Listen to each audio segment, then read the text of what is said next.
Um grande abraço a você, fã de esporte aqui de Blumenau e região, que sempre nos acompanha na TV Resumo Esportivo. Agradecemos aos nossos parceiros de sempre, a Automecânica Valmor, lá no bairro da Velha, e também a ACN Química, do Ribeirão Souto, lá em Pomerode. E hoje vamos falar de futebol.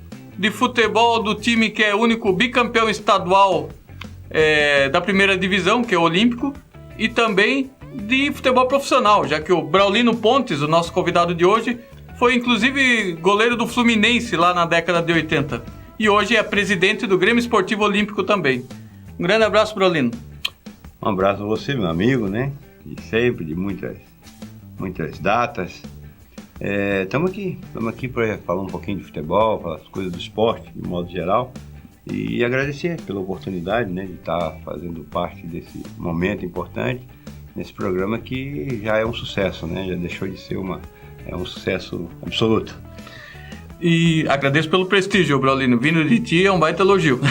Ô, Braulino, como é que tua carreira começou no Fluminense? Na verdade, eu comecei que eu sou de Campos, né, do estado do Rio. Eu costumo dizer que eu sou fluminense 2 vezes, né? Que eu nasci em Campos e joguei no Fluminense. Então, quem nasce no estado do Rio de Janeiro é fluminense.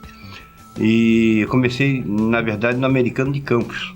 E fui levado para o Fluminense já com 15 anos. Mas já tinha jogado no juvenil, já tinha ficado no banco do profissional do Americano. O Americano jogou o primeiro campeonato nacional na época, né? Em 1974, quando eu fui campeão no juvenil do Americano, e já fiquei no banco do profissional do goleiro que veio do Madureira, foi pro Americano na época, chamado Dorival. E em seguida fui levado pro Fluminense e acabei ficando, fiz um teste, né? Acontecia antigamente, né? Eu tinha um olheiro e fui pro Fluminense em 75 e dali segui minha vida, né? Nunca mais fui em frente. Fluminense, Paysandu de Belém, Fluminense novamente, Figueirense, Avaí, Blumenau, lógico, né? Como vice-campeão estadual em 1988 e joguei 6 meses no Avaí. Com Osmair e César Paulista e companhia? Época boa. Eu costumo dizer que a gente era feliz e não sabia. É um baita time. Uma época muito boa, onde existia realmente futebol profissional. O Blumenau, naquele ano de 88, formou um plantel reduzido, mas escolhido a dedo, né? Tinha os 2 jogadores que vieram de fora, que foi o César Paulista e o Zezé. Os outros jogadores, todos jogaram no Campeonato Catarinense de 87. O Zezé era do próprio Fluminense também, né? Ponto esquerdo, jogou comigo no Fluminense. Então foi o Zezé e o César Paulista, que veio do Juventus de São Paulo, né? Foram 2 jogadores que vieram de fora. Os outros jogadores, todos jogavam no Campeonato Catarinense. Então eles escolheram. Goleiro, pegaram o Walter e o Braulino. O Walter do Joinville e o Braulino do Figueirense.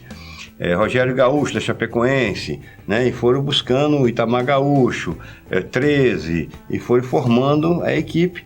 E nós tínhamos aproximadamente 13 jogadores profissionais e completava com os juniores. Então nós tínhamos um plantel reduzido, mas muito unido, um plantel muito firme, muito responsável e com uma estrutura maravilhosa, né? Que os jogadores ligavam, amigos nossos, ligavam, eu costumo, na linguagem do boleiro, né? Quero ir nessa barca aí e tal, né? Tem vaga aí? Me põe nessa barca e tal, mas realmente nós tínhamos todas as condições de time grande, era time grande. Nós tínhamos patrocínios, cada jogo jogava com a camisa de um patrocinador, então a organização fantástica, os dirigentes realmente cumpriam, né, como é normal, eu acho que tem que ser no futebol. E a coisa mais importante, os jogadores confiavam e acreditavam nos seus dirigentes. Logicamente eles davam a resposta positiva que realmente isso acontecesse. Isso que é importante no futebol. Enquanto a gente vai falando aqui da carreira do Braulino, carreira vitoriosa, a gente vai vendo algumas imagens lá da década de 70, 80, dos primórdios da carreira dele. Ô Braulino, e no Fluminense teu ponto alto foi o quê? O Campeonato Carioca de 80? 1980, nós fomos campeões carioca. Eu passei pela categoria de base, que fui campeão da São Paulo de Júnior, né? Campeão carioca de júnior, seleção carioca de júnior e profissional. Eu subi muito cedo, eu subi com 18 anos na época do Fluminense, onde o Fluminense naquela época tinha uma fama de ter grandes goleiros, né? E nunca um goleiro com menos de 20 anos tinha jogado na equipe principal. Eu fui o primeiro a jogar na equipe principal com menos de 20 anos. Eu tive grandes treinadores, o Félix, que eu tenho um já falecido, foi meu treinador. Eu tinha uma escola fantástica, né? Nas categorias de base do Fluminense, formação de jogadores. Tive todo um trabalho tanto de educação, de formação do ser humano e tecnicamente falando, né, que o Pinheiro era o nosso treinador, e realmente ele tinha os olheiros em todo o estado, onde levava os jogadores, fazia um teste, 1 semana, 2 semanas, e aí foi o que aconteceu comigo. E dali eu segui minha carreira. E jogar com Edinho, Cláudio Adão, Paulo Vitor, Paulo Goulart, Delei, Robertinho, o time, não é tão ruim, né? O time campeão de 80 era Paulo Goulart, Edivaldo, Tadeu, Edinho e Rubens Gala, né? Delei, Gilberto e Mário, que foi 2 jogadores da época, foi campeão em 80, que não foram formados no Fluminense, que foi o Gilberto e o Cláudio Adão. Delei, Gilberto e Mário, Robertinho, Cláudio Adão e Zezé. Esse era o time principal, o time titular. Aí tinha no banco o Gilson Gênio, o Gilcimar, o Cristóvão, o treinador. Então nós tínhamos, né, tudo formado na categoria de base do Fluminense. Então isso era um trabalho fantástico, existia, que hoje eu costumo dizer que é muito difícil, né, as pessoas não estão muito preocupadas com a formação do jogador, que é importante, porque hoje, e até porque também é mais difícil, né, o menino hoje com 12 anos já está vendido. Você vai procurar um garoto de 12 anos, vai ver, já está vendido, né? O pai já assinou uma procuração, já tem empresário, né? Então, tá bem complicado também. E o Braulino, como é que tu veio parar no Olímpico? Olha, é uma coisa bem interessante. A minha chegada no Olímpico é como sócio, né? Então, eu joguei no Blumenau e frequentava o clube social. E assim que eu parei de jogar, tem o funcionamento normal do futebol, do clube. Então existia muita coisa que eu, como atleta profissional e pela formação de jogador e da forma que a gente conduz as coisas dentro do ambiente de futebol, a gente não gosta muito de coisas, ser favorecido com algumas coisas. E eu via muita coisa errada, né? E comecei a me informar e comecei a me envolver com o funcionamento do clube, né? Então, tinha no sistema do clube, tinha um sorteio para ver quem vai jogar o futebol, a pelada, aquela coisa toda. E tinha um grupo uma panelinha que era sempre os mesmos e nunca ficava fora. E eu comecei a contestar isso, né? Falei, isso não pode ser. Mas você está dentro. Não, mas não concordo. Tal. E aí comecei a me envolver de uma certa forma. E na minha cabeça, no meu entendimento, eu acho que negócio de panelinha não funciona. Tem que ter uma panela grande e todo mundo dentro, né? Então eu comecei a me envolver e aí me envolver de uma certa maneira que passei a ser diretor num período, né? E depois, vendo as coisas da forma que estava acontecendo, eu decidi ser presidente do Olímpico, né? E aí, daí para frente, me candidatei para presidente, aí cumpri alguns mandatos, fiquei fora e retornei, e hoje estou presidente novamente. E dentre os teus sonhos, eu não posso deixar de perguntar isso, acho que tu até já sabe o que eu vou perguntar, Braulino. Vai voltar ao futebol profissional no Olímpico algum dia? Olha, como eu sempre respondo para as pessoas, a gente nunca deve dizer não, né? Nunca deve dizer não. Mas quero te dizer que é uma coisa muito difícil. Futebol hoje é totalmente diferente daquilo que acontecia na época em que existia o futebol profissional do Olímpico, né? É muito diferente, é uma dificuldade muito grande. Antigamente você, né, pelas informações que a gente tem, passava-se a bandeira, a torcida colocava dinheiro para ajudar. Hoje não cabe mais esse tipo de coisa, né? Então, se um dia houver um projeto com credibilidade, com pessoas que realmente têm a condição de dar prosseguimento nesse projeto e que realmente seja uma coisa real, por que não conversar? Não é verdade? Mas é muito difícil. A gente vê aí a situação do nosso Metropolitano, do nosso Blumenau, a dificuldade que eles enfrentam, pessoas que deixam a sua vida particular para trabalhar. Conheci vários dirigentes de Metropolitano, né, que se dedicaram tanto, se dedicam tanto até hoje, e a dificuldade que eles estão passando. O futebol hoje é muito difícil. Sabe por quê? Porque qualquer jogador hoje já se considera craque.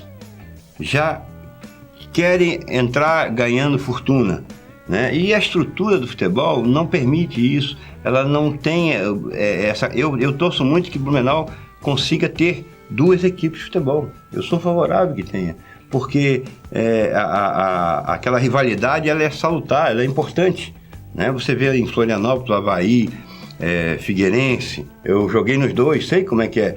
Joguei em Belém do Pará, Remo e Paysandu. O Paysandu é uma avenida, Almirante. O Paysandu é de um lado, o Remo é do outro. O jogador do Paysandu não vai no campo do Remo, e do Remo não vai no campo do Paysandu pela rivalidade, entendeu? Então isso faz com que as equipes se mantenham vivas e fortes. Seria muito bom se o Blumenau pudesse e conseguisse fazer isso aqui, né? Porque essa rivalidade ajudaria os 2. Agora, você imagina, com a dificuldade que tem, é difícil. Eu sei que é difícil. A gente torce para que realmente isso possa acontecer um dia. Mas eu torço muito que o Blumenau pelo menos tenha uma equipe forte e que possa representar o Blumenau. O Blumenau tem tudo para que isso possa acontecer. Agora, eu ainda parto do princípio que antes disso precisa ter um estádio para que realmente isso aconteça. Um estádio de futebol municipal, ou do Metropolitano, ou do Blumenau, não sei que forma, mas deveriam unir as forças para que direcionasse nesse caminho. Um estádio, nós temos o SESC, é maravilhoso, a estrutura do SESC é maravilhosa, mas não é própria para futebol, porque tem a sua programação, né, do SESI, e muitas das vezes o clube é prejudicado nisso, porque não tem como fazer uma programação anual para que possa jogar sempre ali. Nós já tivemos vários problemas, temos exemplos aí, acontecimentos passados, que o clube ficou até sem estádio para jogar, teve que jogar em outra cidade. Então isso é difícil, né? Não podemos também recriminar, porque o SESI tem a estrutura dele, tem a programação, tem o trabalho deles. Agora, eu acho que para que seja um futebol forte, é só analisar o Criciúma, Joinville, Chapecó, né? Todos eles têm seu estádio, todos eles têm um estádio próprio para futebol. Então, eu acho que o Blumenau deveria primeiro pensar nisso. E falando nisso, o Braulino, alguns anos atrás teve aquele projeto do Metropolitano lá no Olímpico. Por que não saiu? Iniciou-se uma conversa nesse sentido, com a possibilidade de se criar uma arena, né? Centro comercial também? Toda uma estrutura, um projeto maravilhoso, muito, muito legal. Mas não deu seguimento porque não foi viabilizado, né, financeiramente. Era um investimento de 178 milhões. Né, mas seria todo privado esse investimento? Acabou não ficando muito claro isso, né? Porque o mais importante o clube tem. Agora, qual era o retorno para o clube em relação a isso? Né? Não ficou muito claro isso, né?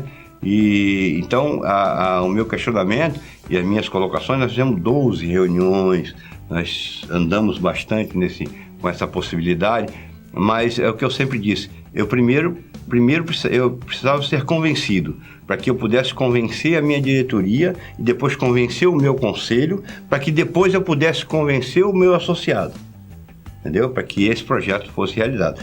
Não conseguiram me convencer de que seria uma coisa boa para o Olímpico. Eu como presidente e administrador do clube, eu tenho que pensar primeiro no clube, né? Então, não fui convencido disso. Então, não tem como continuar, né? Precisava eu ser convencido para que eu pudesse convencer as pessoas que aquilo seria uma coisa importante, não só para o clube, para a cidade. Seria um negócio fantástico para a cidade. Agora, isso envolve uma série de outras coisas. Plano diretor, uma série de outras coisas, né? Mas, infelizmente, não foi possível, não teve como dar continuidade a esse projeto. Infelizmente, eu até coloco assim, mas vida que segue. É isso aí. Braulino, nosso tempo já acabou. Eu agradeço mais uma vez tua presença aqui. Se quiser dar alguma palavrinha para o pessoal que nos assiste. Primeiro, agradecer a você pela oportunidade de estar fazendo parte. Já vou fazer parte da história desse programa, que é muito importante, que eu tenho certeza que daqui a uns 5, 10 anos a gente possa dizer, pô, quem passou por lá, né? Então eu vou estar aqui registrado na história desse programa, agradecer a você por essa oportunidade e dizer que para que as pessoas ajudem o futebol de Blumenau, incentive e que ajude naquilo que puder ajudar. E quero parabenizar os dirigentes do Metropolitano, quero parabenizar os dirigentes do Blumenau, né, que está aí disputando uma divisão aí, acho que é a Copa Santa Catarina, é isso? Os dois estão na Copa Santa Catarina. Com toda a dificuldade, com todos os problemas, mas parabenizar porque eles pelo menos estão tentando alguma coisa. E principalmente o Metropolitano, que é um clube mais bem organizado, e se a gente puder ajudar as pessoas que puderem ajudar, ajude, porque realmente Blumenau não pode ficar fora do cenário do futebol catarinense e brasileiro. E o façam com responsabilidade sempre, né? Com certeza. É isso, Braulino. Muito obrigado pela tua presença. Obrigado também à Automecânica Valmor e à ACN Química, que são as empresas apoiadoras da TV Resumo Esportivo. É isso, pessoal. Espero que tenham gostado do nosso programa de hoje. Um grande abraço a todos e até mais. Resumo Esportivo.